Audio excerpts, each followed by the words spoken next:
The Mafia boss sat in the back seat as his car crawled through traffic. Tinted windows, engine humming. Another street he usually ignored. Then he saw her. A little girl, no more than 6, kneeling beside a trash bin. Bare hands, torn shoes, carefully pulling bottles from the garbage and wiping them clean on her sleeve.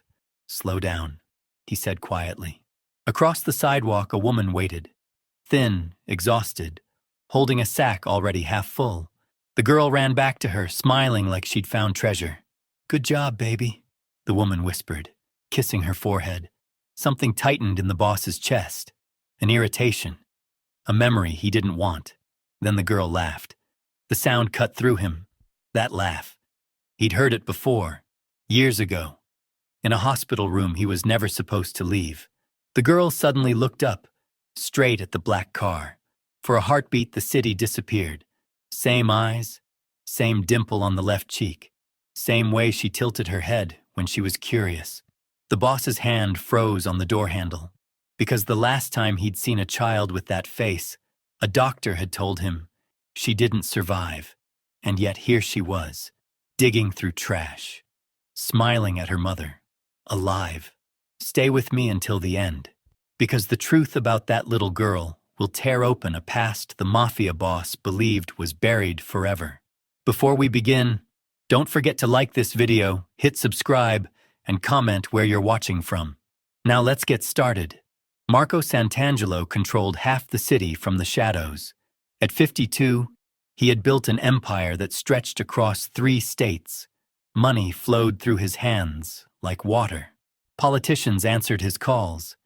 Enemies disappeared without a trace. His word was absolute law in the criminal underworld. But none of that prepared him for seeing a ghost on a Tuesday afternoon. The little girl with the bottles couldn't be more than 6 years old. Her dark hair hung in tangled waves around a face that belonged to someone else entirely. Someone who had died 7 years ago in a hospital bed, while Marco held her hand and whispered promises he couldn't keep. His driver, Tommy, glanced in the rearview mirror. "Boss, you okay back there?" Marco's fingers gripped the leather seat until his knuckles went white. The child across the street was methodically checking each bottle for cracks before placing it carefully in her mother's sack.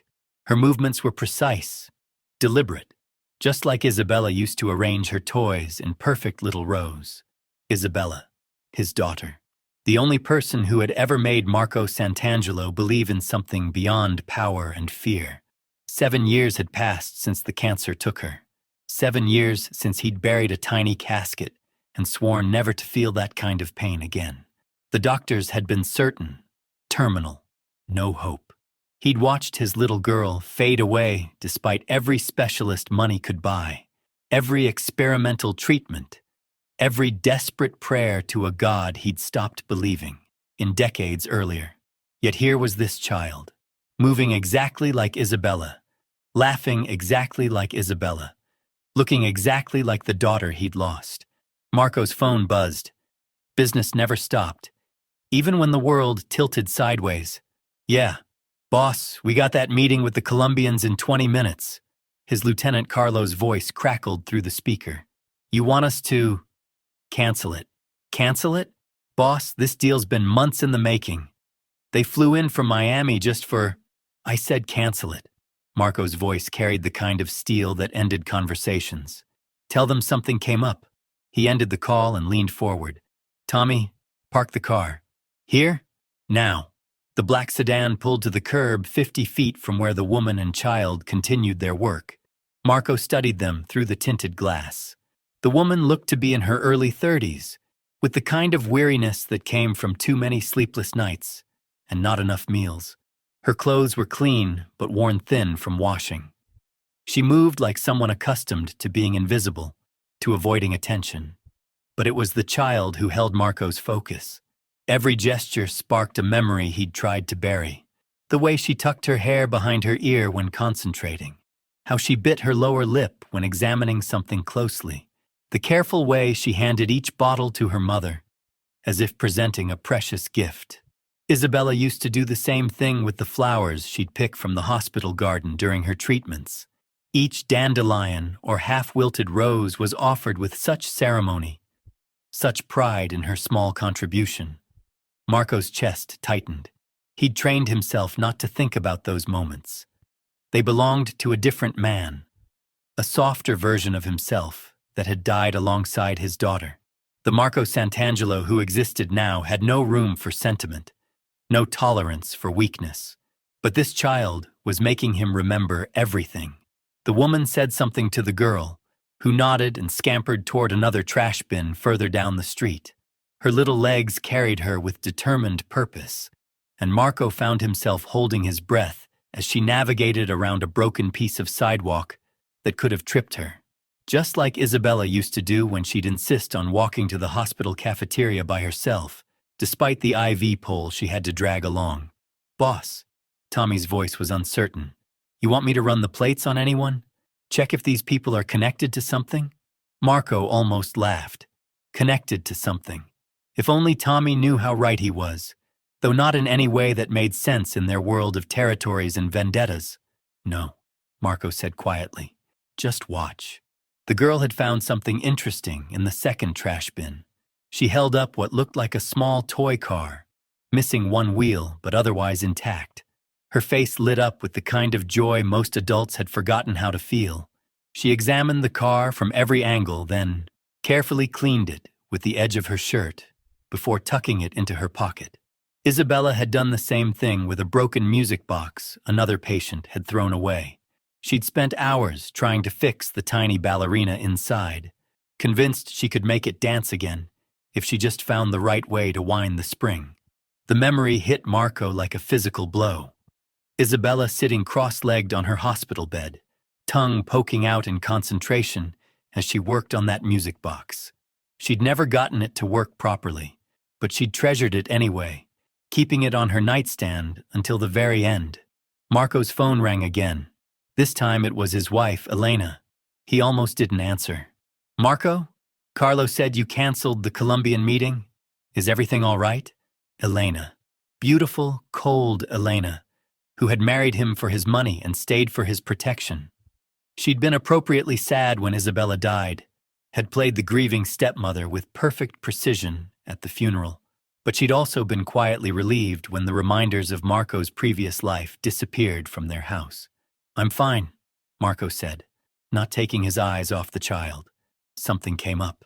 "Will you be home for dinner? I made reservations at that new place downtown." Home. Their sprawling mansion in the hills, filled with expensive art and empty rooms.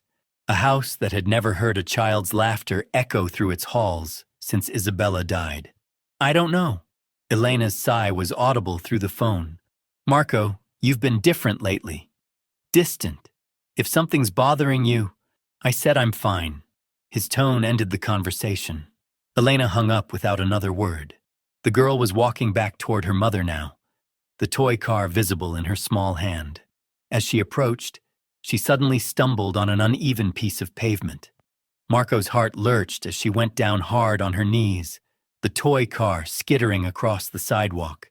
Without thinking, Marco opened the car door. "Boss, what are you..."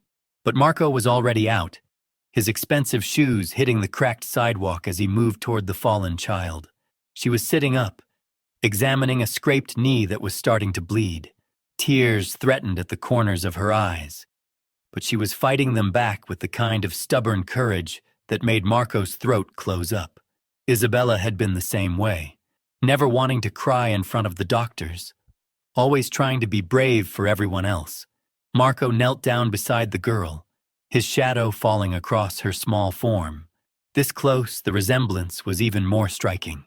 Not just the physical features, but something deeper, an expression, a way of holding herself that was achingly familiar. "You okay, sweetheart?" His voice came out rougher than he intended. The girl looked up at him with wide, dark eyes exactly like Isabella's. For a moment, neither of them moved. Marco felt like he was looking into the past, into a future that had been stolen from him 7 years ago. "I'm okay," she whispered, her voice small but steady. "I just need to find my car." Marco glanced around and spotted the toy where it had rolled against a fire hydrant. He retrieved it and held it out to her. "This what you're looking for?" Her face transformed with relief and gratitude. "Thank you, mister. I thought it was broken, but look." She held up the toy car, and Marco saw that the missing wheel had been crudely replaced with what looked like a button. "Mama helped me fix it last night." The simple pride in her voice nearly undid him. Isabella used to sound exactly the same when she'd accomplished something she was proud of. "My mama says when you help someone, it comes back to you." The girl continued, carefully examining her scraped knee. "So maybe that's why you found my car." Marco stared at her. This impossible child with Isabella's voice speaking words his daughter might have said. The rational part of his mind knew this was coincidence. Resemblance. Nothing more than cruel chance playing tricks on a grieving father's heart. But then the girl did something that stopped his world completely. She reached into her pocket and pulled out a small, worn photograph. The edges were frayed from being handled countless times, and she held it like it contained her most precious secret. "This is my real daddy," she whispered, glancing around to make sure her mother couldn't hear. "Mama doesn't like me to talk about him, but I keep his picture anyway." Marco's blood turned to ice as she held up the photograph. Staring back at him was his own face. Younger. Happier. The version of himself that had existed when Isabella was alive. It was a picture he remembered being taken at a hospital fundraiser, one of the few public events he'd attended for Isabella's sake. The world tilted. Sound disappeared. Everything except this impossible moment ceased to exist. "Where did you get that?" His voice barely qualified as a whisper. The girl's eyes went wide, suddenly uncertain. She clutched the photo closer to her chest, as if she'd revealed too much. "I'm sorry, mister. I shouldn't have shown you. Mama says it makes people uncomfortable when I talk about him." But Marco wasn't listening to her words anymore. His mind was racing backward through time, through memories he'd buried so deep, he'd convinced himself they were gone forever. 7 years ago, the night before Isabella died. She'd been sleeping more and more, the cancer stealing her strength one breath at a time. But that night, she'd been awake, alert, almost peaceful in a way that should have warned him. "Daddy," she'd whispered, her small hand finding his across the hospital bed. "I need to tell you something important." He'd leaned closer, desperate for any words she wanted to share. Time was running out, and he knew it. They both knew it. "There's another little girl," Isabella had said, her voice so quiet he'd almost missed it. "She looks just like me. And she needs you to find her." Marco had thought it was the morphine talking, the fevered imagination of a dying child grasping for meaning in her final hours. He'd kissed her forehead and promised to listen, the way parents do when their children tell them about imaginary friends or impossible dreams. Isabella had smiled then, that radiant smile that could light up the darkest room. "She's real, Daddy, and someday you're going to save her just like you tried to save me." Those were among the last coherent words his daughter ever spoke. By morning, she was gone, and Marco had buried that conversation along with everything else that hurt too much to remember. But now, staring at this child with Isabella's face and his own photograph clutched in her tiny hands, those words came flooding back with crushing clarity. "What's your name, sweetheart?" Marco asked, his voice steadier than he felt. "Sophia," she replied, still watching him with cautious curiosity. "Sophia Martinez." Martinez. The name hit him like a physical blow. He knew that name, not from his criminal enterprises or business dealings, but from a different life entirely. A life he'd tried to forget. 7 years ago, before Isabella got sick, Marco had been different. Still dangerous, still powerful, but not yet the cold, emotionless machine he'd become. He'd had weaknesses then, vulnerabilities, including a brief relationship with a nurse named Carmen Martinez, who'd worked at Isabella's hospital. Carmen had been kind to Isabella during those early treatments, when they'd still believed the cancer was treatable. She'd brought extra blankets, stayed late to read stories, made a scared little girl feel less alone in a place that smelled of disinfectant and despair. Marco had been grateful, more than grateful, For a few months, Carmen had made him feel like there might be light somewhere beyond the darkness that was swallowing his daughter. But when Isabella's condition worsened, when the treatments became more desperate and the hope more fragile, Marco had ended things with Carmen. He'd convinced himself it was for her own good, that she deserved better than a man whose world was crumbling. He'd also been terrified that caring about someone else would somehow take away from the love and attention Isabella needed. Carmen had been understanding, professional. She'd continued caring for Isabella without letting their personal history interfere. And when Isabella died, Carmen had been one of the few people at the funeral whose tears seemed genuinely meant for the little girl they'd lost, not for the powerful man who'd suffered a tragedy. But Marco had never known Carmen was pregnant. The realization crashed over him like a tidal wave. The timing was right. The resemblance was impossible to ignore.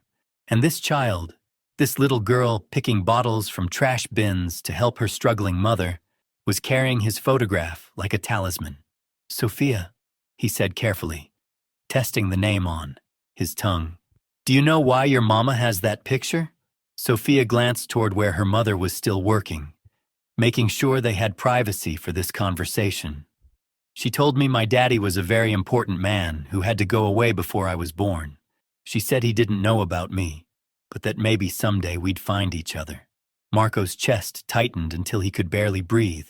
Carmen had never told him, had never reached out, never demanded support or acknowledgement. She'd raised this child alone, working as a nurse until something had clearly gone wrong. Now she was on the streets, collecting bottles with her daughter, struggling to survive, and he'd never known he had another child. "Sophia," Carmen's voice called from across the street. "Come back here, baby. We need to finish before it gets dark." Sophia jumped to her feet, carefully tucking the photograph back into her pocket. "I have to go. Thank you for helping me find my car, mister." She started to run back toward her mother, then stopped and turned around. "What's your name?" Marco stared at this child who was his daughter, this impossible gift he'd never known existed. "Marco," he said quietly. "My name is Marco." Sophia's eyes widened slightly, and for a moment she looked like she might say something else. But then Carmen called again, more urgently this time, and the spell was broken. Marco watched as Sophia ran back to her mother, who immediately began examining the scraped knee with the practiced concern of someone accustomed to treating injuries. Carmen's hands moved with the gentle efficiency of a trained nurse, and even from a distance, Marco could see the love and devotion in every gesture. This woman had raised his daughter alone for 6 years, had somehow kept Isabella's memory alive through a photograph, had instilled in Sophia the same kindness and courage that had made Isabella special. Carmen had done everything right, and he'd done nothing at all. Because he hadn't known, but now he did. And Marco Santangelo had built an empire by never walking away from something that belonged to him. Tommy's voice drifted from the still open car door. "Boss? Everything okay?" Marco didn't answer immediately. He was watching Carmen and Sophia work together, this little family that should have been his family, reduced to scavenging in the streets while he lived in luxury, bought with blood and fear. Something fundamental was shifting inside him. The walls he'd built after Isabella's death, the emotional barriers that had made him untouchable and unfeeling, were cracking, not breaking entirely, not yet, but developing fissures that let in dangerous things like hope and responsibility and love. "Tommy," Marco said finally, his voice carrying a new kind of determination. "I want you to follow them, discreetly. Find out where they live, what their situation is, everything. You want me to run a full background check? I want you to find out how my daughter ended up homeless." The words hung in the air between them like a confession. Tommy's eyes widened in the rearview mirror, but he was smart enough not to ask questions. In their world, information was power, and power was survival. Marco climbed back into the car, but his eyes never left Sophia and Carmen as they moved down the street. His daughter, his child, alive and struggling and completely unaware that her father commanded an empire that could give her everything she'd ever need. The question wasn't whether he would help them. That decision had been made the moment Sophia showed him that photograph. The moment he understood that Isabella's dying words hadn't been fever dreams, but somehow, impossibly, prophetic truth. The question was, how much of his world he was willing to tear apart to make things right. Because bringing Sophia and Carmen into his life wouldn't just mean gaining a family. It would mean exposing them to enemies who wouldn't hesitate to use an innocent child as leverage against him. It would mean risking everything he'd built to protect people who didn't even know they needed protecting. But as Marco watched his daughter carefully place another bottle in her mother's sack, her small face bright with pride at contributing to their survival, he realized something that changed everything. He'd already lost one daughter to forces beyond his control. He wasn't going to lose this one to forces within it. The next morning, Marco sat in his office overlooking the city skyline, coffee growing cold on his mahogany desk, reports from his lieutenants scattered across expensive leather, numbers that represented power, territory, millions of dollars in revenue. None of it mattered. Tommy's report lay open in front of him. 3 pages that painted a picture of survival that made Marco's jaw clench with each detail. Carmen Martinez, former registered nurse at St. Mary's Hospital, unemployed for 8 months after budget cuts eliminated her position, evicted from their apartment 6 weeks ago, currently staying at the Riverside Women's Shelter with Sophia. The shelter had a waiting list for families. Carmen and Sophia were sleeping in their car 3 nights a week. Marco's daughter was homeless. His phone buzzed. Elena's name appeared on the screen. He declined the call, then declined it again when she called back immediately. The office door opened without a knock. Only one person in his organization had that privilege. Boss, Vincent Torino, stepped inside, closing the door behind him. Marco's oldest friend and most trusted advisor. The only man alive who remembered what Marco had been like before. Power consumed everything soft in him. "You look like hell," Vincent said, settling into the chair across from Marco's desk. "Didn't sleep. The Colombian deal. Word's getting around that you walked away from $8 million yesterday. People are asking questions." Marco pushed the report across his desk. Vincent read it in silence, his expression growing more troubled with each line. "Jesus Christ," Vincent whispered. "This is the nurse from Isabella's hospital. The one you—" "Yes. And you think the kid is yours?" Marco pulled out his phone. Tommy had managed to take several photos from a distance. Sophia playing in the shelter's small courtyard. Sophia helping her mother carry their few possessions in garbage bags. Sophia sharing half her sandwich with another homeless child. Vincent stared at the images. She looks exactly like Isabella. Exactly. "Have you talked to Carmen? Confirmed anything?" "Not yet." Vincent set the phone down carefully. "Marco, if this is true, if this child is really yours, bringing her into your world could get her killed. You know that, right?" Marco had spent the entire night thinking about exactly that. Every enemy he'd made. Every rival who would see Sophia as the perfect weapon against him. Every choice he'd made that had painted targets on everything he cared about. "I know. So what are you going to do?" Marco stood and walked to the window. Below, the city sprawled in all directions. His city. Territory he'd claimed through violence and maintained through fear. A kingdom built on the graves of men who'd underestimated him. But somewhere out there, his 6-year-old daughter was eating donated food and sleeping on a cot in a shelter because the father she'd never met was too dangerous to acknowledge her existence. "I'm going to fix this." Vincent's laugh was bitter. "Fix this? Marco, you can't just throw money at this and make it disappear. The moment you claim that child publicly, she becomes a target. Every psychopath with a grudge against you will see her as their ticket to revenge.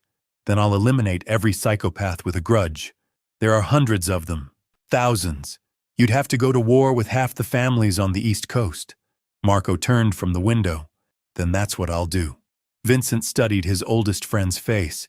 He'd seen that expression before. The same cold determination that had built their empire. The same ruthless focus that had destroyed anyone foolish enough to stand in their way. "You're serious?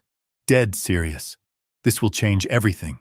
Our alliances, our territories, the way we do business, everything we've built. Isabella died because I couldn't protect her from cancer. Sophia's suffering because I can't protect her from poverty. I failed both my daughters.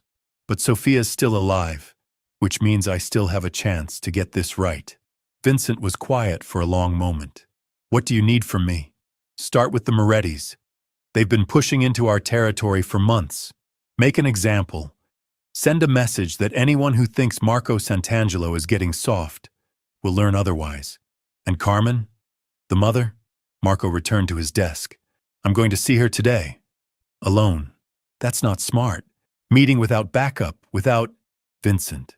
Marco's voice carried enough steel to stop the objection. This isn't a business negotiation. This is me talking to the mother of my child. A mother who's been raising that child alone for 6 years. She might not want your help. She might not trust you. Hell, she might not even believe you care. Marco considered this. Carmen had every right to hate him.